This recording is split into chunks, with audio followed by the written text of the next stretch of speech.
নমস্কার বন্ধুরা, আমি শিল্পা। আজ আমি বানাবো সুজি দিয়ে মোহনভোগ। এই মোহনভোগ আপনারা জন্মাষ্টমীতে গোপালের ভোগ হিসেবে নিবেদন করতে পারেন। এই মোহনভোগটি বানাতে খুবই সহজ, খুবই অল্প সময়ে এটি তৈরি করতে পারবেন।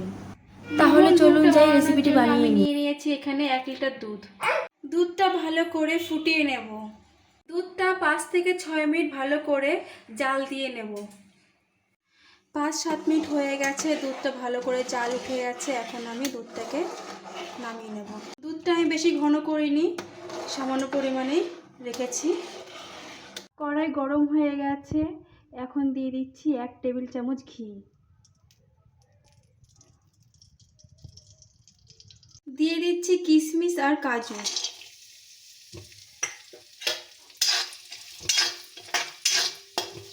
সামান্য পরিমাণে ভেজে নেব।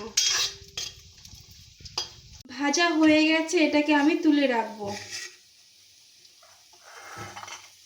বেশি ভাজিনি, সামান্য পরিমাণে ভেজেছি। ওই একই ঘিয়ের মধ্যে সামান্য পরিমাণে ঘি দিয়ে সুজিটা ভেজে নেব। এখানে আমি নিয়ে নিয়েছি 200 গ্রাম মতো সুজি।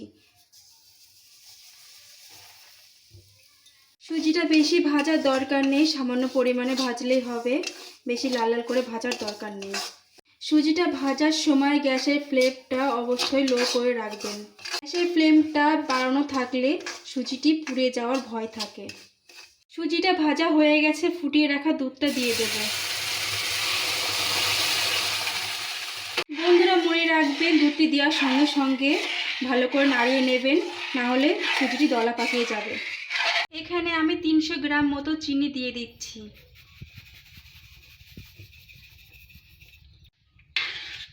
মিষ্টিটা আপনারা আপনাদের স্বাদ অনুযায়ী দিতে পারেন। আমি 300 গ্রাম দিয়েছি, আপনারা চাইলে বাড়িয়ে দিতে পারেন, কমিয়ে দিতে পারেন। সুজিটি প্রায় হয়ে এসেছে, এখন আমি ভেজে রাখা কিশমিশ আর কাজু বাদামটি দিয়ে দেব। সুজিটি ভালো করে নাড়িয়ে চাড়িয়ে নেবেন। দুধটি দেওয়ার সঙ্গে সঙ্গে সুজিটি ভালো করে দুধটা টেনে নেয়। দেখুন বন্ধুরা, মোহনভোগটি আমার রেডি হয়ে গেছে। এখন আমি গ্যাসের ফ্লেমটা অফ করে দিয়ে কিছুক্ষণের জন্য রেখে দেব। কিছুক্ষণের জন্য আমি ঠান্ডা হওয়ার জন্য রেখে দিয়েছিলাম, এখন আমি নামিয়ে নিয়েছি। ভেজে রাখা কাজু বাদাম, কিশমিশ, পেস্তা দিয়ে ভালো করে ডেকোরেশন করে নেব। ভোগটি আমি গোপালকে নিবেদন করব। চলুন যাই মন্দিরে।